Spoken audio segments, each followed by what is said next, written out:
Yeah, we've just got a couple of minutes left in qualifying, just over a minute or so left in qualifying at the moment. You can see the sun just going down in the distance, and it's going to be properly dark by the time we end this race in 100 laps time. 2 weeks ago, in case you weren't with us by the way, worth running through who was up towards the front last time out. Larry Pace took the victory by just a tenth of a second. It was a late battle with Jeff Maconi to take the victory. Tyler Alexander 8/10 of a second behind in a late race restart. The group was numbering 9 actually towards the finish. Brianna Thompson, Terry Henry, Shane Jenkins, Mike Wombold, Logan Fielder and Brian Cook were all there. Jeff Waymer was the last driver inside the top 10 as well. And that's and it was an end of a good race as well. Hopefully we'll see some of the similar names here. I don't know if you're in the session or not, Ron, and you know whether the same names are appearing again, but you'd imagine we're going to have some of the similar names again. We'll see whether they can repeat their results from 2 weeks ago.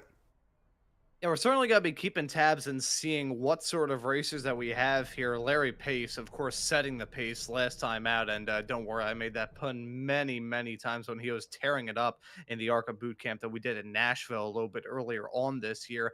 But overall, we're going to be expecting a lot of fun and expecting these racers to tackle the challenge of this racetrack in various different ways, looking through, seeing a mix of drivers that we didn't see a few weeks ago and drivers that we did see a few weeks ago. I think we're in for a pretty darn good race here this evening, and to kick it off, let's take a look at the starting grid here, Ewan. Joseph Madigan has taken the pole here from Kansas tonight with Jason Hall alongside in car 40. It is Jeff Maconi then on the next row, who start third in the American flag livery tonight with William George alongside on row 2. TJ Allen will be next ahead of Terry Henry, who got a top 5 2 weeks ago, starts from 6th tonight. John Colmagan is next ahead of Gregory Tilson. He will start in 8th place in the Chevrolet. It's Michel Flores, who's 9th ahead of Chris Maxwell, rounding out the top 10. Austin Mace and Connell Bolton will be on row 6, ahead of Preston Shepherd and Jacob Roy on row 7. Oh, these guys were at the race 2 weeks ago, by the way. Shane Loveridge and James Hathaway round out the field. 16 cars as it is in this field here tonight. And they just gridded themselves up on the pit lane, fast lane at the moment. Jeff Maconi starting from third position. As I mentioned, I think only one other driver who finished in the top 10 last week is here this week as well. So it's a completely different list of names, but you'd imagine it's going to be sort of similar speed in terms of these names, because effectively where Jeff Maconi has qualified in third place, show that this is going to be a very competitive field indeed, much like what it was 2 weeks ago. So we'll see how they get on, and we'll see how much of a green flag run we get to begin this race. It was fairly stop and start towards the beginning of the race 2 weeks ago, but maybe with a few less in the race we might get a cleaner start. We'll see. And that's a fantastic point that you raise, you, and kind of talking about how the opening part of a race like this can really set the trend for how it's going to go for the rest of the evening. I always like to say this: the journey of 1,000 miles begins with a single step. If you snap your ankle on your first step, that's not going to bode well for the rest of the journey. So for these racers, if it's a hectic start, that's probably going to set the trend for overall a very wacky race. But if it's a smooth beginning to this and we can kind of keep that momentum rolling, then we're probably going to see these racers have to worry about those green flag pit stops, maybe put a bit more importance in saving up their stuff a little bit later on. All I know for sure, though, is that this race, as it was 2 weeks ago, going to be an entertaining one to be sure. These racers going to have a test on their hands. We brought it up right at the start of the show, you, and talking about how this track kind of gave us a blend of that super speedway-esque packs, the super speedway-esque pack racing, I should say, and that intermediate challenge. So we'll have to see if that's going to be the same order of business here today. I'm keeping my fingers crossed, because that race 2 weeks ago was really compelling, but only time will tell here tonight. Absolutely. Only 11 have taken the pace lap at the moment, so unless anybody's starting from the pit lane, it does look like that's going to be what we have here tonight. There they are, running up towards the green flag. It's the second time we've gone ARCA racing from Kansas, so let's do it all again. As the green flag waves here from Kansas, we're underway for 100 laps.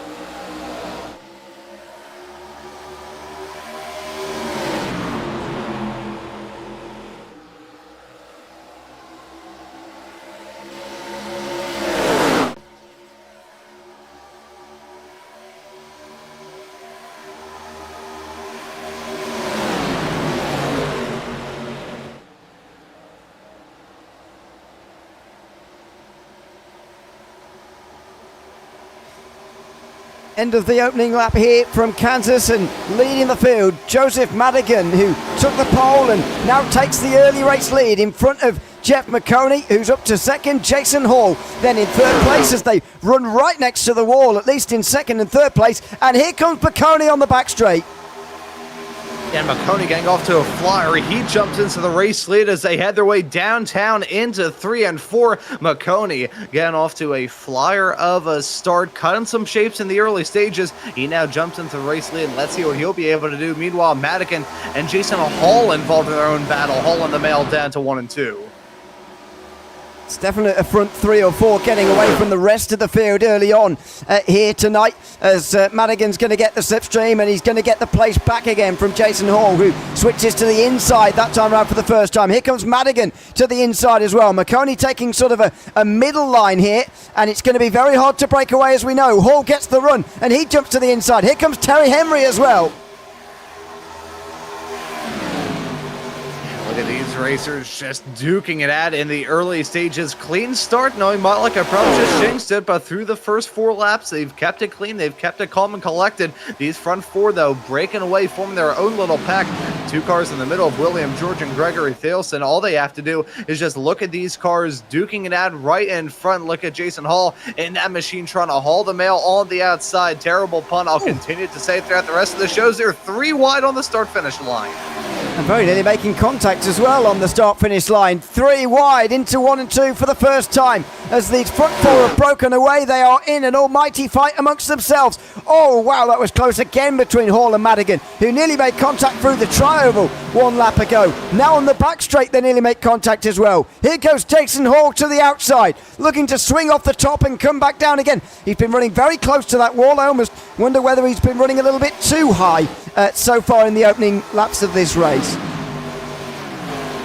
As you can see, looking on the outside there, Hall trying to find any way in the book to run that high side, get the momentum, heading down this back straightaway and go for the move on Maconi. Maconi doing everything that he needed to do in the early stages to jump out into that race lead. Now it's all a matter of defense. He has to hold on to that spot, cling on to it for dear life even, and try and find any way in the book to withstand every single challenge from the cars right behind. He's got 3 cars against 1.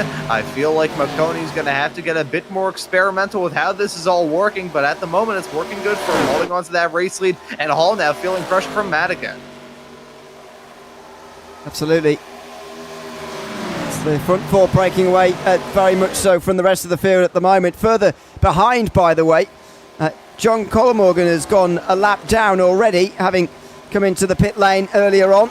Seems to still have a penalty next to his name as well. I think that's what that means on the tower. So he's not served that properly, I would imagine, unless he's sped on the pit lane serving his first penalty, and now he's just got a second one. The second group is headed by William George, although George is very much on his own at the moment, less than a second behind this group of front group of 4, so not quite involved just yet, and it's going to be a little bit difficult to get involved with, but nobody behind or in front to slipstream off of. 3 wide now, and nobody going onto the apron there. Madigan would have been expected normally to go onto the apron there just to create a little bit more space for these guys, but no, they remain side by side. Madigan still on the inside line on Jason Hall, who's on the outside, just stuck up there, and he will get back past again, back into second. Jeff Maconi, though, has very much dictated this from the front of the field. And I think there was one wrench getting thrown in the works in the fact that the number 17 car of Terry Henry, we saw it a couple of moments ago, blinking in and out a little bit as he heads his way onto the apron, trying to cut off some time. William George also getting involved in this scrap as well. You can see him in the number 24 car, that black and gold machine now gunning up the rear of this pack. But here we go, side by side up in the front. Hall was able to get down to the inside of the Maconi. They're side by side down the back stretch into 3 and 4. Who's going to win out in this battle for the race lead? Who's going to win out in the battle behind between Henry and Madigan for third? Yeah, that's very tight through 3 and 4. It's definitely a front 5 as we complete 10 laps here from Kansas. All green so far, these first 10 laps. Contact nearly, oh my word, that was close. William George and Terry Henry this time. George not quite as far on the bottom as Terry Henry was maybe expecting. Round the outside for Maconi, he keeps the lead once again. And that could have ended in absolute catastrophe as they headed their way through turns number 1 and 2. It's still close quarter stuff involving that 17 car that I mentioned him blinking in and out. Haven't seen any sort of connection issues since, but that can really affect how you race your competitors. As look at those two chasing each other's tail. That's Maconi and Hall duking it out. And look at William George getting in the midst of all that as well, blinking in and out badly. There is Maconi. He hasn't appeared back. I think Jeff Maconi just got abducted by a UFO. It looks like it, doesn't it? He's not reappearing just yet. And he's been gone for about 10 seconds now, unfortunately. That looks like it might be that for Jeff Maconi, which is a real shame. He was in... Oh, he's back again. Well, what happened there? Clearly some sort of connection problem, as well as when that was happening, he's lost a lot of time. So it's down to this front four now, and Maconi is back in the pack in that group for 7th place. And as we look at this battle for what is still the race lead, Jason Hall, William George, Joseph Madigan, and Terry Henry in the epicenter of all this. Look at that number 25 car, though, trying to wheel down the inside of the machine of Hall as they head their way off through into turn number 1. Who's going to win out in this battle? You can see it duking it out big time, and diving it down the inside is Madigan. Brilliant stuff from him. Meanwhile, right behind, side-by-side racing still going on between William George and Terry Henry. That number 24 car of George, a striking livery on that car, along with a striking performance at the present moment. After being a little bit farther back, he had to climb his way through the field. He's now firmly involved in this battle for the race lead, and I don't think he's over yet. William George probably has the most amount of ambition out of anybody in this field right now. Bit of contact with the wall there from George on the way in towards turn number 1, and he's come a little bit higher there as a result through 1 and 2 than maybe he was hoping for there. Now he's got on the run, and he's looking again on Terry Henry into 3 and 4 inside line. It's the only side-by-side in the group because Madigan and Hall have got single file. That was really close again for George and Henry. William George will get through though by the looks of things, slipping down on the inside, and here comes Hall as well. There's just no chance and time for waiting. It's almost more action earlier than even what you see on super speedway racing. It's quite remarkable the way that this circuit races in these ARCA cars.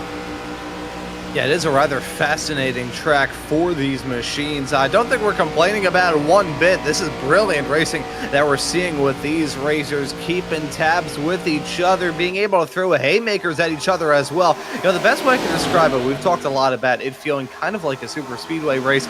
It feels like a pre-plate racing super speedway race. So you go back to the 80s, pre-1998 when they brought in the restrictor plates in the NASCAR Cup Series, when they would be running very, very quick, not involved in their own little pack, but you could still tell that the draft was strong. I think we're getting that, and then some here at Kansas. I'm absolutely loving it. Call it McDonald's right now. But as it stands presently with these 4 running in a line, I want to make it quite clear that McDonald's is not sponsored or affiliated at all with Maconi Entertainment. However, if they want to throw us a couple of $1,000, I don't think we'll mind that one bit. Not sure what benefit they'll have. It's a good idea to offer Jeff bad food before a race. Anyway, he's up to 7th place anyway, ahead of TJ Allen and Austin Mace, who continue there side by side as well. See whether these guys can get organised here and catch up to those guys a bit further out front here, or whether they're going to be scrambling for these places further down throughout the remainder of this one. We'll see. But these leaders look like they're going to continue their fight, so they've still got the opportunity. That was close, goodness me. Madigan pulling in front of Hall, who just switches sides and gets to the race lead again.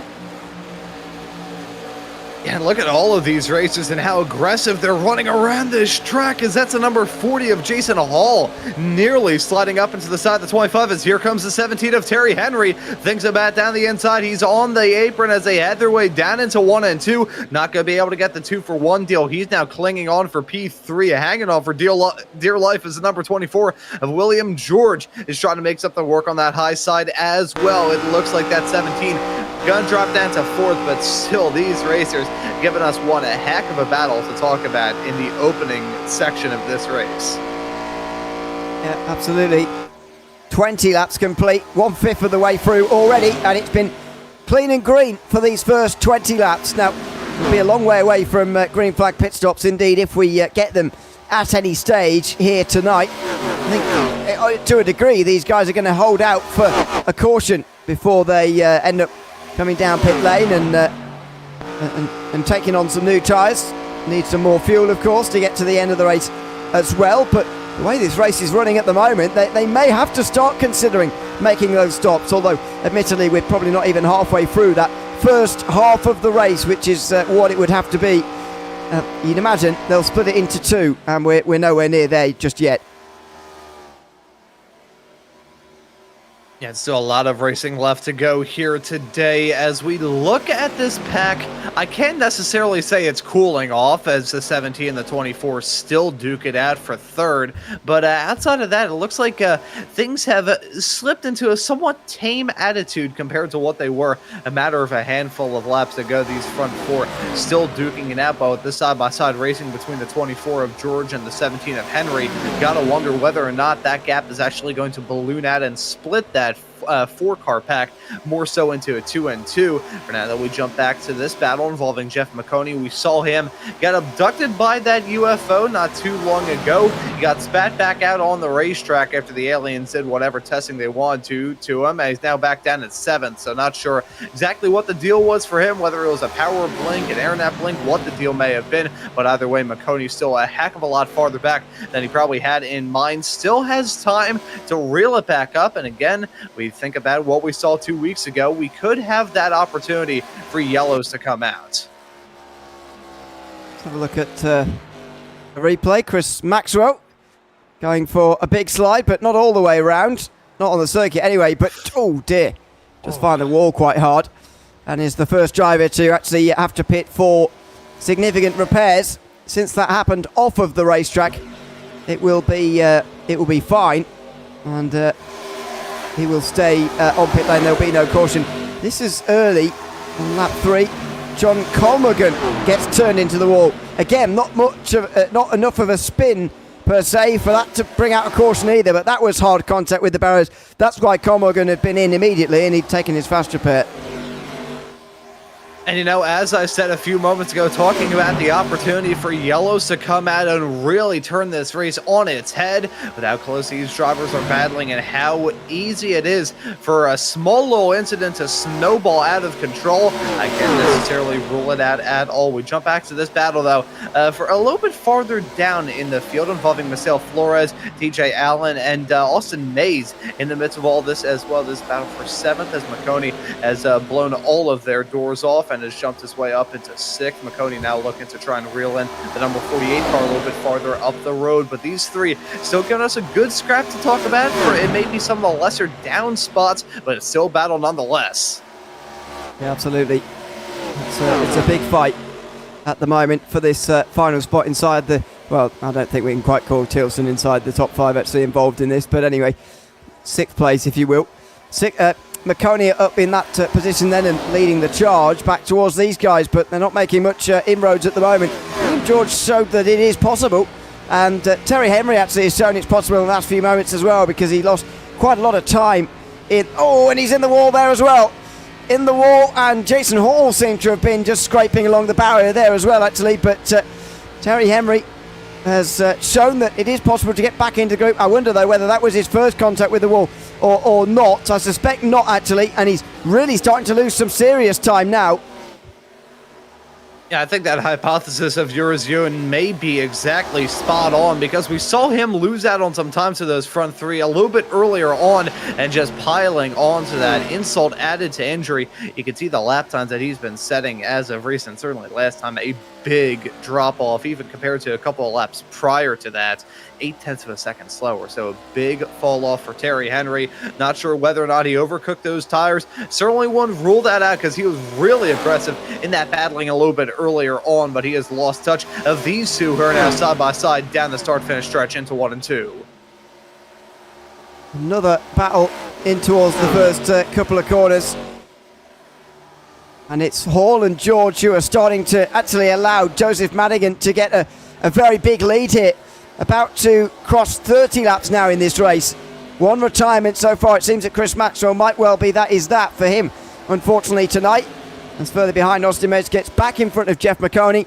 These guys who are further down are battling away and only becoming further distant to those leaders.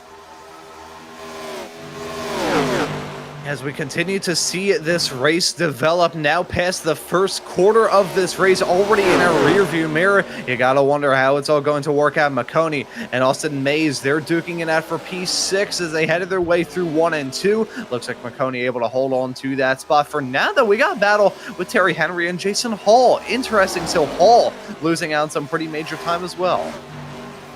Yeah, absolutely.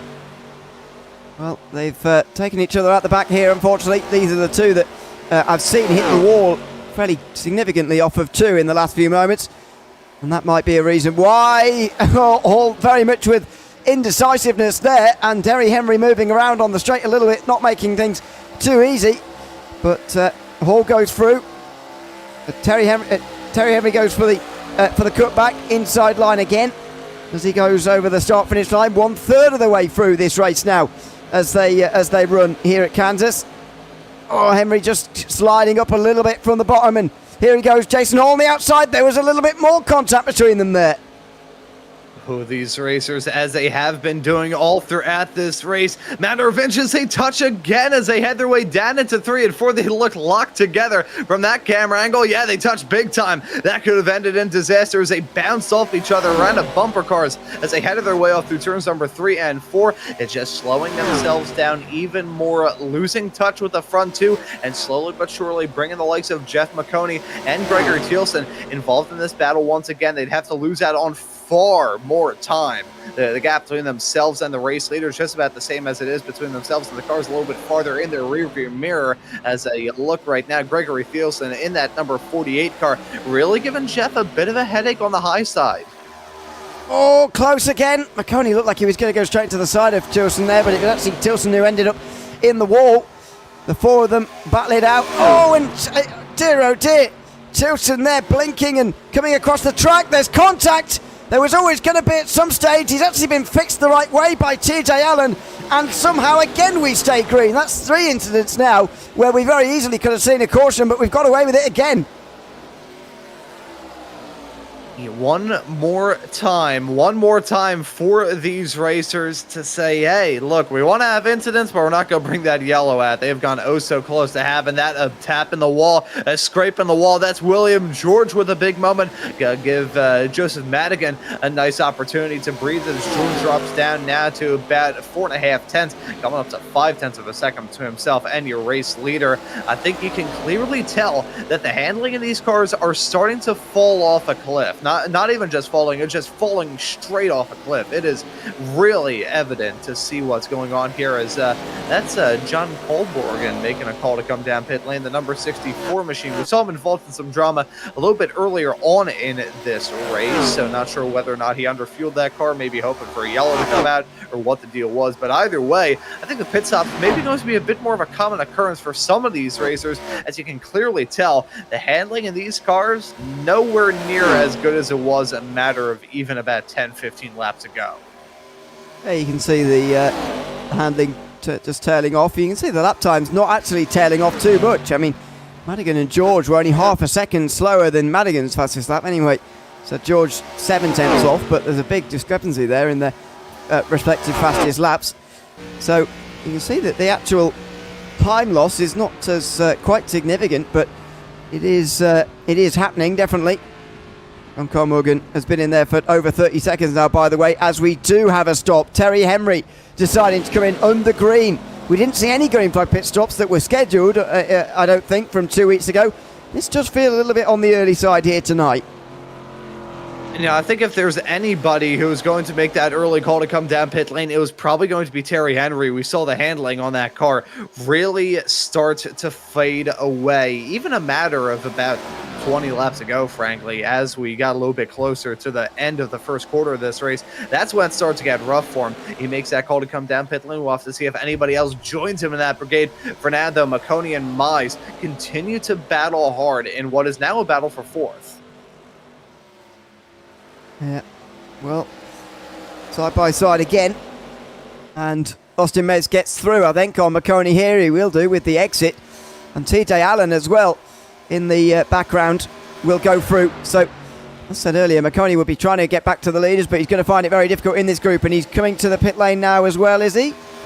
Or is he just losing? No, he's just Just going a bit slower on the inside, I suppose. This time round, Madigan still leads ahead of William George.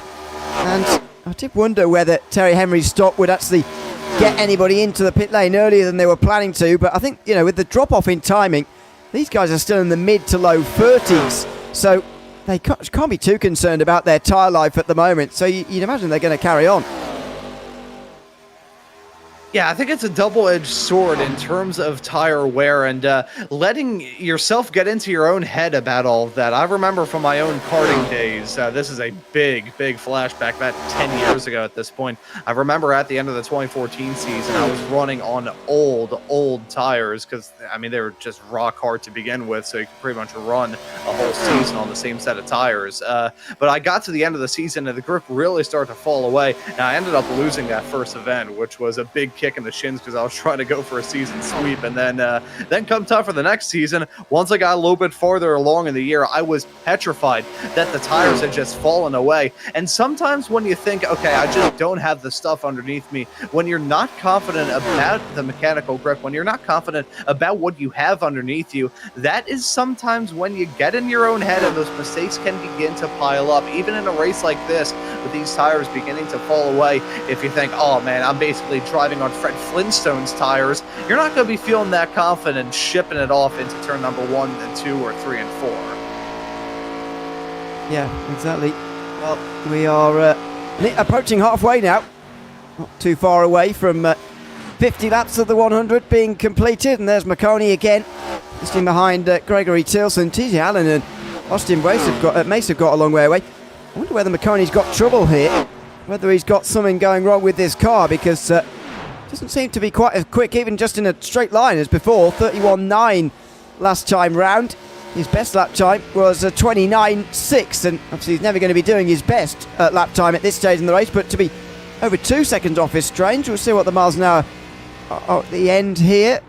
188 miles an hour at the end of the straight. He's fuel saving, so is he trying something completely different to try and make it a whole 100 laps without making a pit stop? I'm not sure. Yeah, I'm not sure if he would be able to do that, but if he can try and make it 50-50, get to the end of lap 50, make that call to come down pit lane, and then be able to stretch it all the way through to the end of this race, that could help him out. Even if he's making that call to come down pit lane the exact same time as everybody else, if he could just save a little bit of gas in this stint, he would be able to really help himself out in terms of that time cone to cone down pit lane. So we'll have to keep an eye on Jeff and how that strategy is going to work out, but it is undeniable that he is doing some fuel saving. You can see those RPMs dropping down from about 6,800 down to nearly idle at about 1,100 RPM. So probably clutching it in. I don't think he's shutting off the motor, otherwise you would be able to see the dash just blink out. But we do have some pit stops going on. 2 pit stops, in fact. Gregory Thielsen, who has a black flag, but that has been cleared, so no harm, no foul there. And Marcel Flores, both making that call to come down pit lane. Absolutely. We are seeing it more and more. About half of them have been in now. Still the top 6 have not. As into the pit lane as well comes Austin Mason, TJ Allen. You see it's a pretty precarious pit entry as they try and slow down in time. Only just about manage it. And now the front 4 are the only ones who have not stopped just yet, including Joseph Madigan and William George. And Madigan comes in. So Joseph Madigan's into the pit lane, 2 laps short of half distance now.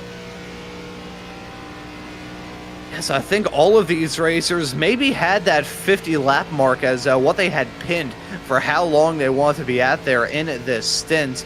But I gotta wonder whether or not that's entirely realistic for some. It has been realistic for others. As a black flag in the air for Joseph Madigan. That's going to be big. If that does not get cleared, which I don't think it will, he's stopped in the pit stall. And if it's probably going to be a drive-through penalty instead of a stop and hold. But either way, Joseph Madigan, a big kick in the shins for at 1 point race leader. And this is all coming up well for the racers around him to capitalize on that mistake and make up that time with William George from the race lead, making the call to come down pit lane as well. It's a very slow pit entry for Jason Hall, going down on the apron that early. And he will lose a lot of time out of that, but Jeff Maconi will take the lead. And 50 laps have just about been completed, or they are about to be completed anyway. So how much further is Maconi going to go, and what kind of an advantage is that going to give to him? It looks like Madigan is going to have that penalty served within his pit stop, so he's taken on the 4 tyres and then he's being held afterwards just to serve that penalty. And 50 laps will be complete at the end of this one. So it turns out Maconi was actually saving to get to this point. Is that how on the limit we are in terms of fuel here for 100 laps? Maconi, though, if this works out well for him, is going to be the comeback of a century. We saw him with that blink out a little bit earlier on. Pretty disastrous as well. He went from battling for the race lead to dropping all the way down to 7th, even a little bit lower than that, I believe. But if he can make this work, he's going to come out of this race here at Kansas smelling like a bed of roses. Let's see as Maconi is stopped in his pit stall now. You can just see Joseph Madigan finally out and away in that number 25 car. But Maconi got to be up on the jacks, putting some new tires on that race car, filling it up with fuel as well. He's not going to be in the race lead as William, George, Terry Henry, and others have blown his doors off, but Maconi maybe got to do himself some pretty alright favors there. Well, with the lead he's got, will William George decide that he needs to sort of respond to this by trying to go 52 laps on this second green flag run? I guess people have sort of decided that this race is going to be fully green. That's the difference. George came in 49, did he? Sorry. At the end of 49, so he only needs to save one more lap. Well, technically 2. He needs to do 51 next time round. But I guess everybody's decided now that yes, this race is indeed going to be 100 laps under green. You still be sceptical about that, to be honest, because we've got such a long way to go. But this race might just have taken it a turn into a fuel mileage race, and you know, everybody's saving just to make it on one stop. I thought saving would be to make it on no stops, and tyres would be the problem. But no, it might even be fuel on the on 100 laps just doing one stop. You know, this past Sunday, I was actually doing an ARCA broadcast with a different network, and in the midst of producing that and commentating it at the same time, it was a ARCA race at Las Vegas, and I remember everybody, it got to the point where everybody was doing fuel saving. That whole race ran caution-free. I forget how many laps it was. I think it was somewhere in the 80s, so not nearly as long as this, but still on the lengthier end. These racers, though, are pretty much running the exact same play call, running the same strategy as Terry Henry. Has actually been able to jump into the race lead over William George. Well, I suspect George is fuel saving now, and Terry Henry's just thought, well, I pitted longer ago anyway. I mean, Henry fitted 15 laps ago anyway, so he's definitely not going to be able to save enough fuel. And so he might as well just push on as much as possible. George decides not to try and stay in the slipstream the whole way round, because that's pretty difficult to do. And stays high to let, is that Madigan unlap himself there? So Madigan will be looking to unlap himself from Henry in a moment as well, and that will help him if there's a caution. But there's decisively different strategies now from a number of these drivers.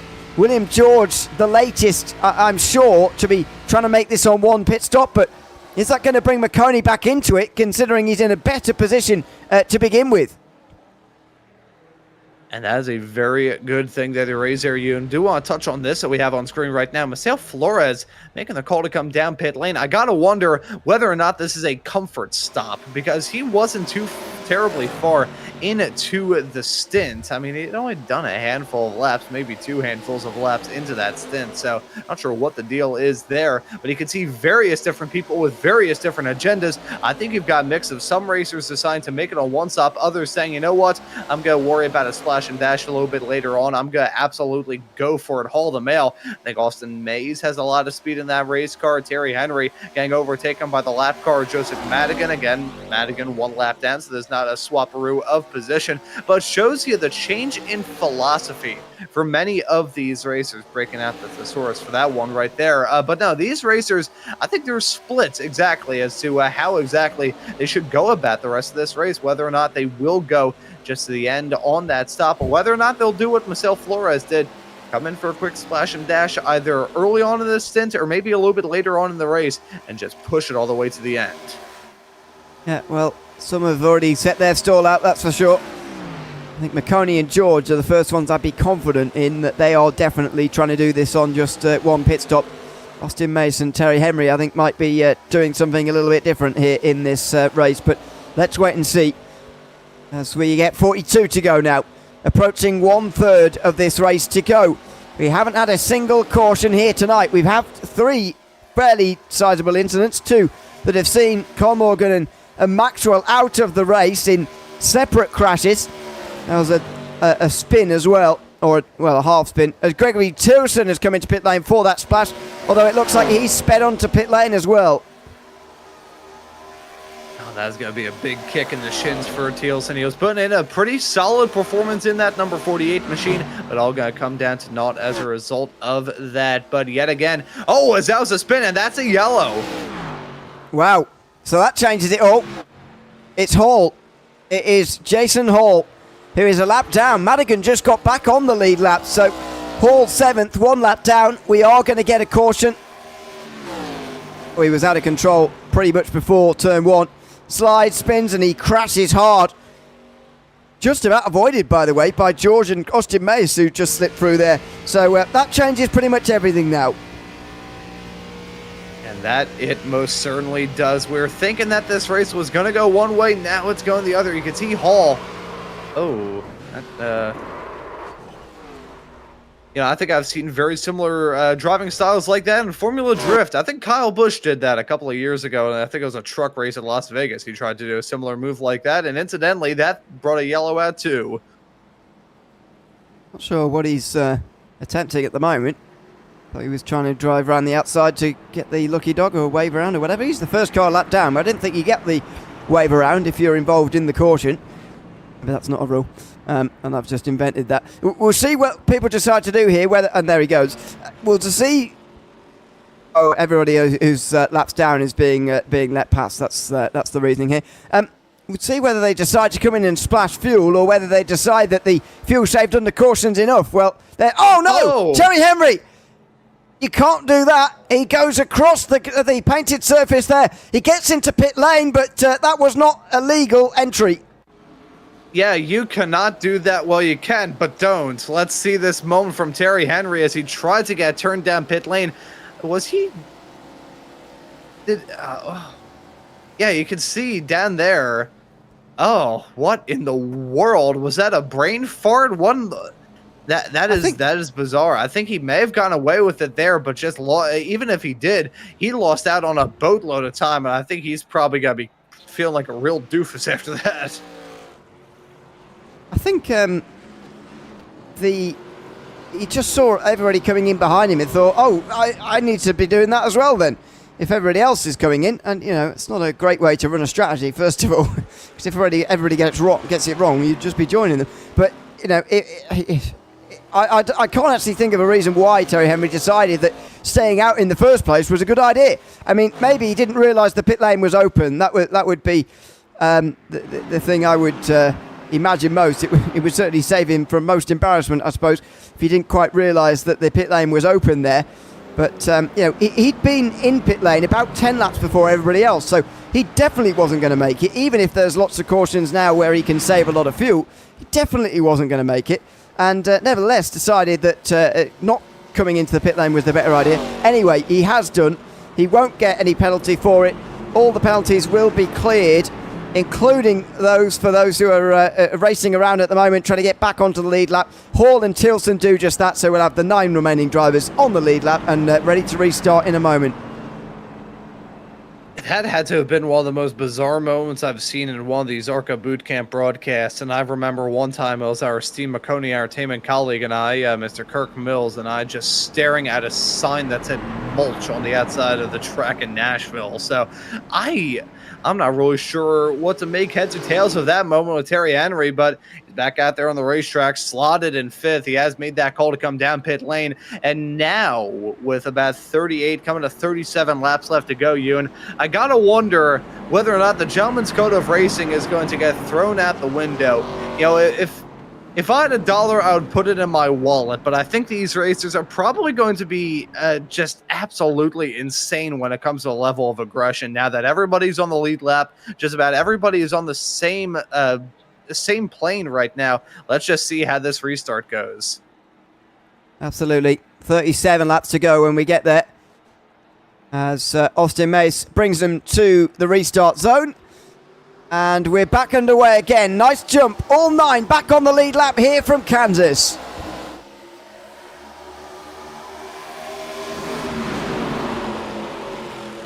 Oh, and they are 3 wide already. I have a bad feeling about this, Ewan.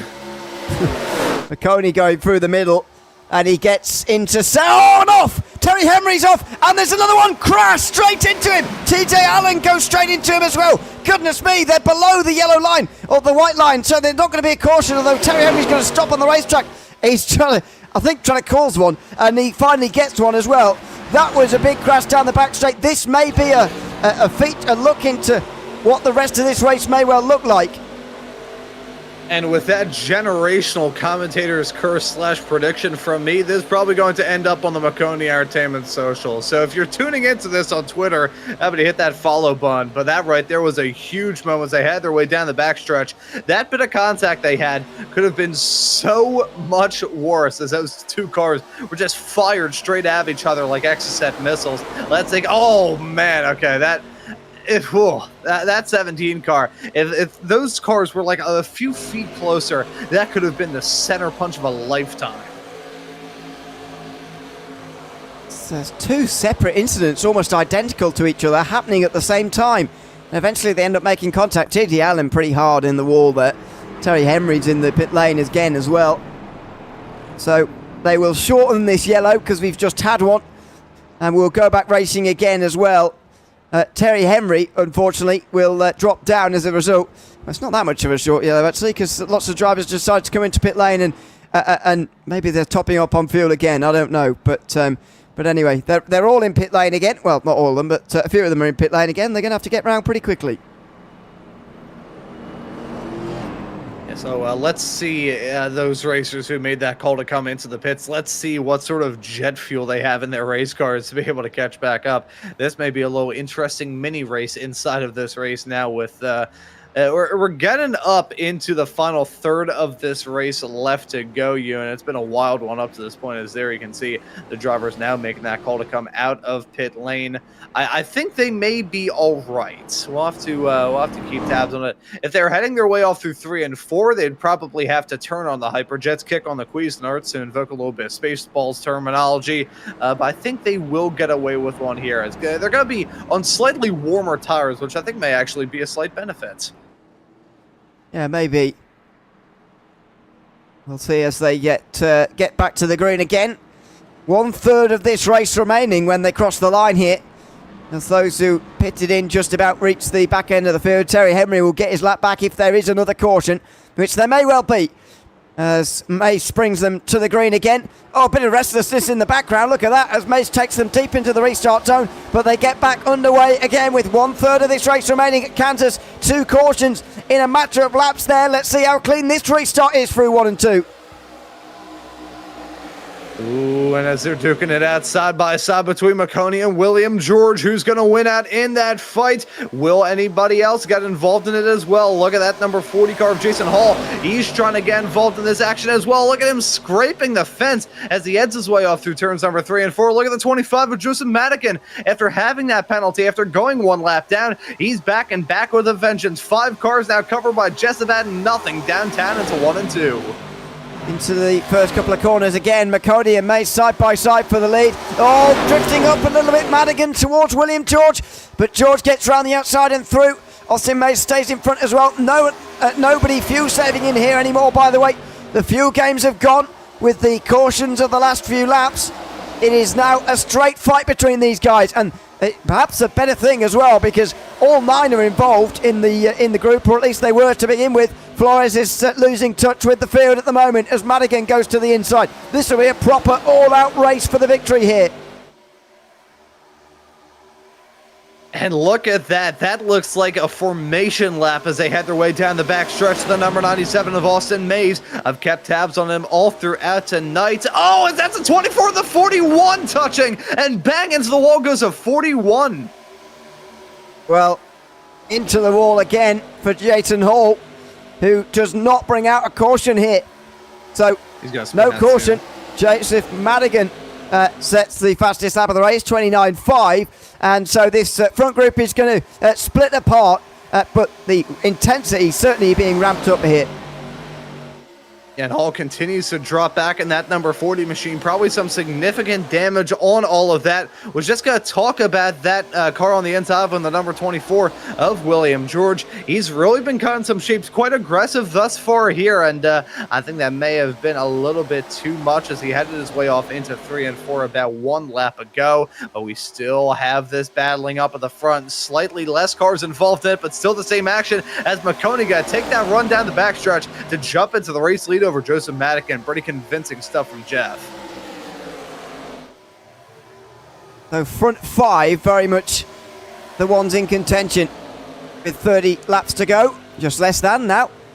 Maconi leads. Don't forget he missed out on the victory 2 weeks ago when we did our first ARCA race from Kansas in this run of 3 in this month.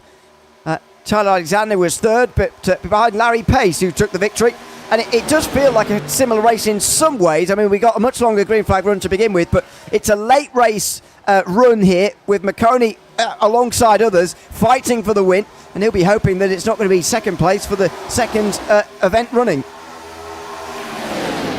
Yeah, I don't think Jeff, even in these events that he organizes, is quite happy about coming home from P2. He wants to grab a victory. Let's see if he'll be able to get it done, as it's oh so close to contact with himself and Gregory Thielsen. He's got to take that run down the inside, downtown into 3 and 4. Who's going to win out in this fight? Will it be Jeff Maconi? Will it be Joseph Madigan? Look at that number 25 machine of Madigan get oh so flirtatious with that outside safer barrier, and he gets a bit of a bump, a bootscoon boogie from Thielsen, who blinks in and out, heading down that start finish straight away. He's back out there on the racetrack, potentially blinking in and out big time. He keeps hitting 88 miles an hour in that 48 car, and as soon enough, there we go, he's back. We thought this battling was really intense. It gets even more terrifying when you've got a car with the internet connection that you can only find inside of a public bus. I mean, yeah, it does look like he's racing from a cafe at the moment, doesn't it, really? It's, almost getting sort of dangerous, the way that it's blinking about there. It looks like it's stopped now. But Gregory Thielsen, there's no doubt about the speed that he's got to be up here, but whether he can stay in the server, it might be another thing. We'll wait and see. Judge Madigan still leads, though. He's done a lot of laps tonight, and he's about to take us to the final quarter of this race in the lead as well. Maconi sizing him up from third position. Thielsen right there as well. In fact, a lot much closer, of course, from second place. William George and Austin Mason here as well. TJ Allen trying to get involved from further behind. He's just under a second behind at the moment, but it's about this front 5 heading into the final quarter of this race. And as we tick those laps away, the pressure really starting to ramp up for these competitors, as once again, side by side, close to contact, and they scrape a bit down into turn number 3. Madigan gonna get shot up the track. He's now against the wall, gonna keep the momentum rolling, as that's Thielsen dipping down nearly into the dirt on the inside through the tri-oval. But these racers, they're getting more and more aggressive with every single passing lap as these two continue to duke it out side by side. They're gonna be 3 wide right behind. I think if anybody's going to make it 3 wide up in the front, it's probably going to be Maconi, as he's trying to push that number 25 car past the 48 and jump his way up into second. Now keeping that momentum rolling on the high side. That's a great thing about Kansas. As much as it's so drift dependent in these ARCA cars, you got the opportunity for these racers to run all sorts of different lines, which leads us to battles like this. You got some cars comfortable on the bottom, others confident in the middle, and you got others ripping against that safer barrier as if it's nobody's business. As contact right behind. Dear oh dear, another big crash, this time on the back straight. A spin to the inside from William George, and somehow no caution. Goodness me, we've got away with some big crashes tonight without yellows, and it's absolutely splintered the front group. Jeff Maconi leads by 3/4 of a second ahead of Austin Mace, TJ Allen, Gregory Thielsen. They're the only ones really involved now, and they've got to bring Maconi back again after that big incident off of 2. Yeah, and all that drama, Joseph Madigan dropping down like a stone. He's in P7 right now. I'm not sure if he's out there on the racetrack. Disastrous stuff for him. Disastrous stuff for George. You can see the damage on that race car.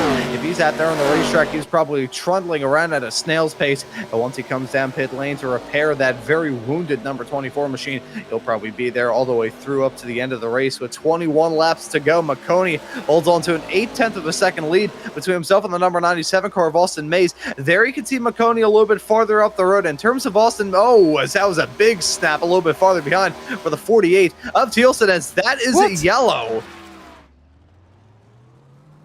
Dear, oh dear. I mean, you can forgive some of these drivers for wanting to sort of cause a caution at the moment, given the crashes that we've seen go by without causing anything. We'll start with the one a couple of laps ago involving William George here. It's Thielsen on the inside of him. Just comes up and up and up and a bit of contact. And in the end, he tries to save it, George, but there's nothing he can do there. And there's not much control he's got over that car, that's for sure. As he spins to the inside. This is how it was brought out in the end. I don't know if he's been in the pit lane by this stage, but he spins again. And that surely can't have done it. He's down below the apron there. So I'm still at a bit of a loss as to why that, if that is indeed it, why that is the one that's caused it, and the previous one didn't. I mean, the automated system does have its downsides, and we may have just seen some of them there. That was a little bit strange, but again, it gives us all a chance to get lots of more onto the lead lap again, and so on, and back restacked again, ready for another restart with inside 20 to go. You know how I said a matter of about 15 laps ago that these restarts are going to be hectic? I think that's certainly been proven, but now that we're in the final 20 with some racers making that call to come down pit lane as well, we can probably crank that aggression up another notch once again. Who's going to come out of the pits in first, though? Just a quick little splash and dash, put some new tires on these race cars as well. With those restarts and how drama-packed they were, I'm sure these tires have already been worn down to the canvas. Who's going to come out first, though? That's a backup a little bit farther behind. I believe that's Flores having to reverse into his pit stall. But will Jeff Maconi come out with the race lead? Will anybody risk it for only 2 tires? We'll see. It doesn't look like it, but there's going to be a close run thing. It's going to be Maconi out first. Then it will be Austin Mays, TJ Allen, Mizo Flores. And out in the lead is Terry Henry, who didn't come in throughout that pit stop by the looks of things. I think he was unlapping himself. And so now he pits in. And so surely he will drop to the back of the pack once he's done this. Thielsen, Madigan, Hall, by the way, all multiple laps down. I think Madigan disconnected. So that's not ideal at all. But it looks like we're going to get 6 of them on the lead lap ready for this restart. And with a small field and a small amount of racing left to go here tonight, I gotta wonder what the strategy is going to be for these racers. Is it going to be like a mix of divide and conquer? Is it going to be just break the doors open and start throwing haymakers at everybody? I have a feeling it's going to be a mix of various different strategies that these racers will have at the end, as there's the number 17 of Terry Henry making that call to come out of the pits. However, because of all that, he's going to have to drop all the way down to the back. It's not game over, though. We've still got about 17 laps left to go here today, so even if you're all the way at the back, where you're going to be 6th, so that's not really going to be a complete game-ending moment for Terry Henry. Yeah, it's hardly like track position is playing a huge role in this at the moment. It's going to be between these 6. I think there's only 6 left in the race anyway, which is about half of what we started with. And so, yeah, track position is not going to be a factor here at all. So it's a good question, though, about the aggression that's going to be ramped up here in this final moments of this race. Because there seems to be a little bit of jigging about with the order. There's going to be 17 to go. Everybody's absolutely going to want to win this. And so you get the feeling it could be very aggressive to begin with again. You can already see the games being played by Flores, I think, up high there, who's just trying to get a bit of a run almost on the outside. He's the only one on the outside line. He's got no one behind him because there's a stack up on the longest line on the inside there. So Flores just trying to get a bit of a jump, although he's moved up now to be where he should be as he comes towards the restart. So William George managed to get a penalty somewhere along the line. But anyway, we're back green flag racing again. Just 6 of them left in this race, and one of them's got to win it. So who is it going to be in the next 17 laps? Jeff Maconi leads in towards turn 1. It looks like Maconi is going to have Austin Mays all over the back of him. Mays decide to tuck into that draft midway off through 1 and 2, trying to save up a run for the back straightaway. He goes for it down the inside into 3 and 4. Will Mays be able to jump out into the race lead, or will Maconi keep that momentum rolling on the high side? Look at the side-by-side racing right behind. The 17 of Terry Henry already up into 4th. The 51 of TJ Allen. He's had a pretty wild race up to this point. He's looking at dice as well. Yeah, Allen was very close to Austin Mace there on the way towards turning one, really close. Outside line, a long run round the outside, and that was very close contact with the wall even for William George, and that puts Flores on the back foot, very much so, but the battle for the lead still fierce. Maconi almost going up to take the line away from TJ Allen there. Here comes Terry Henry as well. William George in the background. Oh, he switches from one side to the other to George. 15 to go, and Maconi under pressure from Austin Mace. Yeah, and swapping sides like he's flipping burgers off through the end of that lap, and at the start of this one, who's going to find the line that works for them the best? Who's going to be able to find the spot to get the moves done? As there's the 51 and the 17 side by side. That's TJ Allen trying to make up some moves and jump his way up in a second. He's now on the inside of the 97, the 24 and the 17 duking it out right now behind for fourth. Keep an eye on that number 24 car. He's been aggressive all throughout this race. Not nearly as aggressive though. The 17 making it 3 wide. That's close to disaster as they head their way off down into 1 and 2 right now. These racers truly playing with fire at the moment. Very close to the wall for Mace again there, and again, oh, he switches from one side to the other again as he gets past Terry Henry and William George in one go. This is quite a battle for the lead, but this is exactly what we were talking about 2 weeks ago. The racing at Kansas is sort of perfect intermediate style racing on this tri-oval circuit. It's absolutely fascinating to watch, and here comes Maconi again. Outside line on TJ Allen, who is now leading this race. I'd be surprised if any of these 6 hadn't led laps at one point. Maybe Michel Flores is the only one who hasn't. It's been such a topsy-turvy race. There's been so much changing about, and it's continuing here as well for these final 6. So far, racing cleanly on this final run to the end.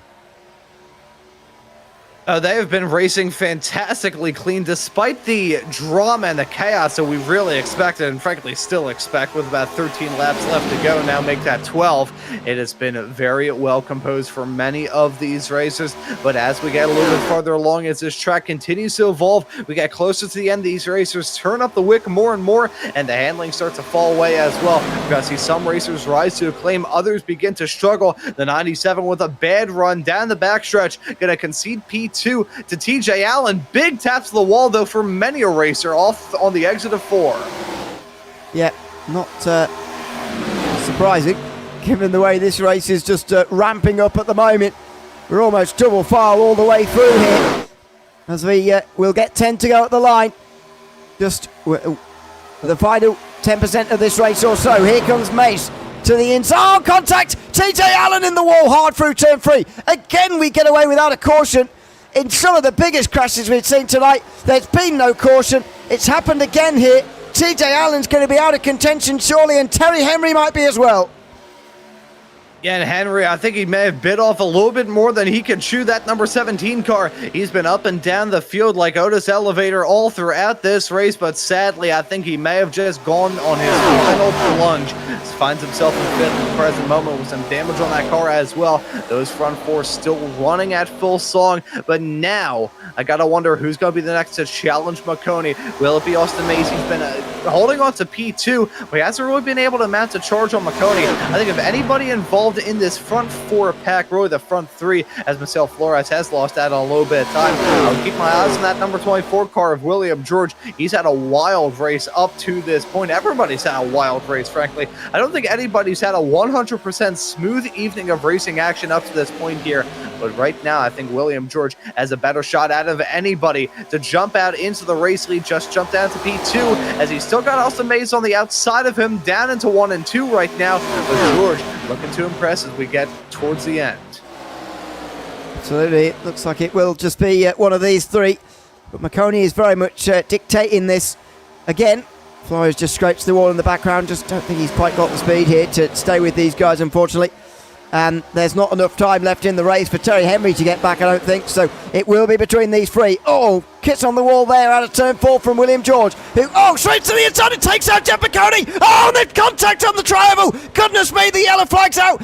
George also been hit. Flores leads for the first time tonight. Austin Mace got involved because William George wanted to lift off and give Maconi back the place. And in the end, it's turned into a domino effect. They've all spun round through the tri-oval, and we're under caution again. And what in the world was going on there? That was bizarre. And I gotta say, I would probably pin down the number 24. That was ill-advised at best. maybe a little bit airheaded at worst, but either way, it's going to take all three of them out of a surefire 1, 2, 3. And now, once again, this race reset to that 24 car. Was he just doing that expecting him to get cleared by Maconi? Yeah. And I'm not really sure what to say. I think he was either expecting or he thought he was clear from Maconi. And that's otherwise there's no other reason to turn up like that. There you go. He went initially to the apron because he thought he was alongside, then went back again because he thought he wasn't. But he was right the first time, and unfortunately hits Maconi. Immediately, I think, lifted off to try and sort of redress the place as Maconi grabbed it back up again, but it's never a great idea. And it just got ran over there, so they were all involved. Well, hopefully the damage is not too bad. It looks like for TJ Allen it is too bad for him to continue, so we're down to 5, but there will be less than 5 laps to go to sort this one out. You know how I said about 30-some laps ago how it was going to be hectic to the end with some restarts? And you know how I said a matter of about 15 laps ago that it was going to be dramatic with restarts with less than 20 to go? Imagine how it's going to be with 5 laps left. That is going to be a truly horrifying experience for some of these racers. I think we should both brace our vocal cords for whatever may be ahead as we have another round of pit stops. So Flores, interesting to see that he hasn't made that call to come down pit lane. Not sure exactly what the deal is for there. These racers do have unlimited sets of tires, I believe. So not a matter of whether or not he's out of rubber, but that's still an interesting call from my perspective. I mean, we won't have a whole lot of racing action left to go, and Kansas isn't the hardest on tires in the grand scheme of the NASCAR world, but it's still not as smooth as a baby's bottom either. So these racers will have a rather substantial tire advantage over Flores. So that'll add in another wrench into the works come time for this restart. It'll basically be a giant cork in the bottle up at the front. Still the pit stop. They're all out again. So I only saw 3 leave pit lane, but they were all out. So there you go. They're all pretty much ready to go. And the lights are off on the... No, they're not. No, I just couldn't see them. So we're not having a shorter yellow this time round. We'll have a long one. Yeah, as you say, this is not a tyre-dependent circuit at all, really. It's more of a draft-dependent circuit. Towards the end of 50 laps, some of the guys at the front were still in the mid to low 30s, which is well less than a second off of some of the best lap times we've seen so far today. So it's a puzzling one, that decision to come into pit lane in the last couple of moments, but there you go. We'll have 3 to go when we go back green. Probably had an extra lap of caution compared to what we needed, but anyway, doesn't really matter. It will be pretty much overtime from now on. Only the first one will be 3 laps, and hopefully that will be all we need here. We want to see a nice clean 3-lap run to the finish now. Now we want to see a clean and green run through to the end. The real question is, will we? It's only bragging rights on the line for these racers, but bragging rights can do a lot. When you get a little bit closer to the end of a race like this, some of these racers probably a little bit upset with each other. They want to make it to the end of the race. Who's going to be the first to break? Who's going to be the first to go for that bonsai overtake? That's the thing. They're racers. They're always going to push the limit. You can even have a joint agreement to be like, hey, let's just keep it clean all the way to the end. One racer's going to push the envelope, then another, then another, then another, and then everybody else is going to be throwing haymakers at their competitors. But here we go. You're about to get what could be the final restart of the night underway. And it'll be the first that Michel Flores is in control of. I think everybody still left in this race has led laps at some point tonight now. As the green flag waves again, 3 laps to go from Kansas. Flores leads them back to the green and he pulls immediately in front of Maconi, who's right in front of William George. They're single file. Henry and Mace go side by side into turn 1 behind as they all figure out their run on the leader coming off of 2.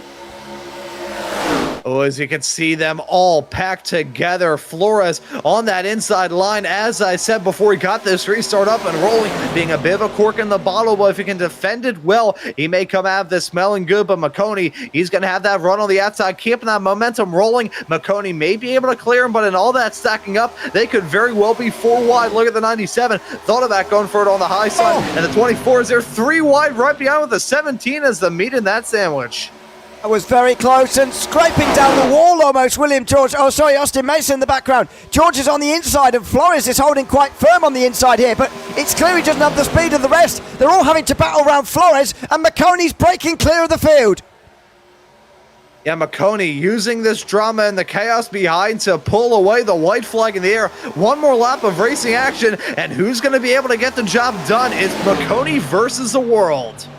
It is, and Flores is in the way of Henry at the moment through 1 and 2 as well as he tries to hold on to a top finish at the moment. William George is not close enough, I don't think, to Maconi. There's side-to-side contact between Henry and Flores as they all try and get their final positions through the final corners. Out of turn 4, Jeff Maconi is going to bounce back from second 2 weeks ago to win here at Kansas tonight. It's nearly a free-wide finish for third, by the way, as Terry Henry takes that place just about, but Jeff Maconi, with that late race restart, battles around those in the way, and he celebrates victory in the second event for the ARCA at Kansas.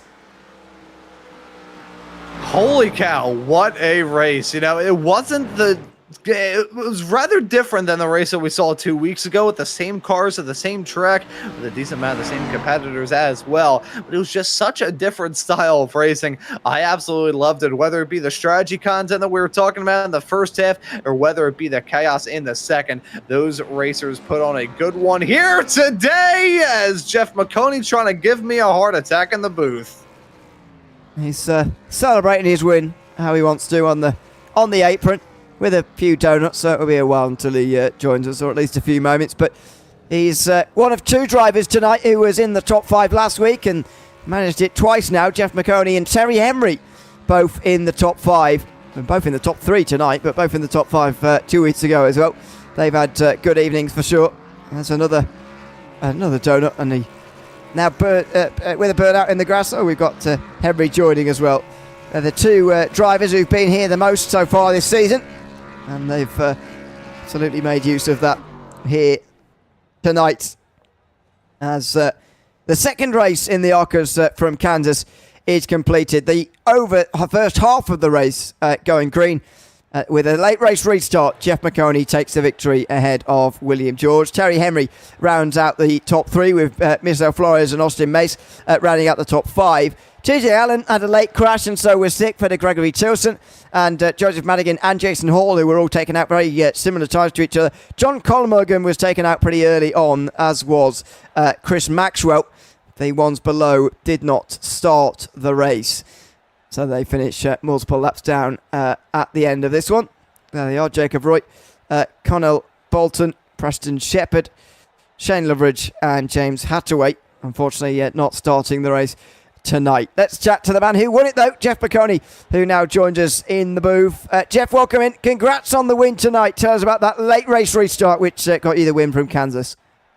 Thank you. Yeah, it was crazy. It was mayhem. I took 2 tires because I thought someone else would gamble and take 2 tires, but then no one did, so I was worried the car would snap loose, and I believe it was Michiel in the lead. He held a lot stronger than I thought he would. I thought I'd be able to at least pull car length and get clear on him, but he was holding strong, and then I just sort of wanted to pull them so they would constantly be side by side behind me, and thankfully it worked out.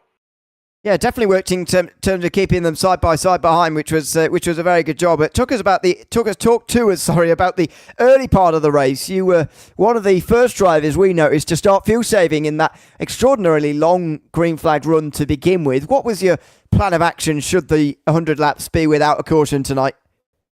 Yeah, I was trying to do all of my fuel saving at the beginning instead of putting it off to the end of the race, and I'm not sure how well it would have worked. We would have had to see who ran out of fuel, but getting to lap 51 was crucial, because if you pit on lap 48, it was going to be an uphill battle the rest of the way. It was very, very, very close on fuel, so I was trying to just do all my fuel saving at the start so that I could run as hard as I needed to in the second half, and ultimately it didn't end up really mattering because we had the first caution at lap like 60 or something like that, but it was a ton of fun. I really did have a lot of fun running with those guys, and then starting to fuel save and doing the strategy while driving is always an interesting time. Yeah, it's always a lot of fun here at Kansas. I got to say, I've been enjoying the last couple of weeks racing around here from the broadcast booth. Anyway, Just before you go, Jeff, tell us about the preparation for the Real World Kansas race you're participating in later this month. Tell us how things are going on the run-up to that. Well, the biggest thing is just getting myself physically and mentally ready. Kansas is a very fast, a very intimidating track, so got to make sure I'm on my A game. But when I, strap in and get ready to roll there, I think it's going to be a lot of fun, though. I'm really looking forward to it. We turned some laps at Michigan earlier this year, and that was the first time and still the only time I've ever gotten out of the car and said, don't touch anything. That car is perfect. It is absolutely divine. So we'll make some very small adjustments. The corners are a bit tighter at Kansas on exit and a little bit looser on entry to try and stay on top of it. But we're going in with a new car, an Ilmore motor, which is going to be really, really nice to not be on an open motor. Those are down about 200 horsepower, so I'll be able to actually be, in theory, as fast as some of the front guys. Obviously, we're not spending nearly as much as them, so the fact that we have the same motor and aren't throttled on horsepower is going to be very nice. I just got to go out there, stick it wide open, and do the best that I can and try to make it to the end and then go and jump into the race the week after that at Toledo. But huge thank you to everyone here with Maconi Entertainment, Maconi Setup Shop, Big Fish Barbecue, Bruzy Racewear, Chastity Tucker. She's a realtor here in Clarksville. She's amazing. 4K Motorsports. They are huge supporters. I think I said a Bruzy, but they are awesome. Everyone that's jumped on board has been incredible, and I'm very thankful to all of them. And hopefully we can give them a good run at Kansas and Toledo to round out the season, and then we start putting together and announcing plans that we have for 2026. It rolls around very quickly, that's for sure. Jeff, thanks for chatting to us as always, and congrats on the win tonight. Thank you, guys. Appreciate it. Great show as always. Thanks very much, Jeff Maconi, winner tonight here from Kansas in these ARCAs, preparing, of course, for real-world action towards the end of this month in the ARCA series. Ron, it was another fun round of the series. I think, different in its ways to last week's race, but, I think, long green flag runs have their place, certainly, and sometimes the real-world racing, NASCAR these days, just miss that a little bit, so I enjoyed that first long run, I must say. Yeah, it was a very different style of racing compared to the last time we ran this 2 weeks ago, but it was very fun. That was an enjoyable mix of just about everything you want from a NASCAR race. We had a sprinkling of chaos so we could test our vocal cords out. We had that strategy content, especially as we got to the halfway mark, to give our brains a bit of a workout. But overall, that was just a very fun night of racing action, and kudos to Jeff as well for getting the job done. It was a bit of a running joke in the earlier stages of us doing these ARCA bootcamp broadcasts a little bit earlier on this year when exactly Jeff was going to get the job done. He's now been able to do it a handful of times, and really looking forward to this race in 1 week's time when we're back here on Maconi Entertainment, same time, same place, with the same cars at the same track. Absolutely. We'll be live for that, of course, myself and Ron, with that in 7 days' time. So make sure you join us again for that on Maconi Entertainment, and indeed for all of the other racing that's going on between now and then here on Maconi Entertainment, including later on tonight. If dirt racing is your thing, then tune in to the wing sprints from 410 wing sprints from Kern in about an hour's time, just less than an hour's time. So make sure you join us for that one, and indeed a little bit later on tonight as well, more dirt track racing. For more road racing, we're back with the Palmetto Racing League in 2 days' time. 3 days' time, from New Hampshire. So plenty still to come in the rest of this week from Maconi Entertainment, with our usual weekend broadcast to come as always as well. So very much hope you can join us for those as well. I've been Ewan O'Leary alongside Ron Mounds and the commentary box with Harry Burrows behind the cameras. We'll all see you again in 1 week's time here with more ARCA racing from Kansas. From all of us for now, though, it's goodbye.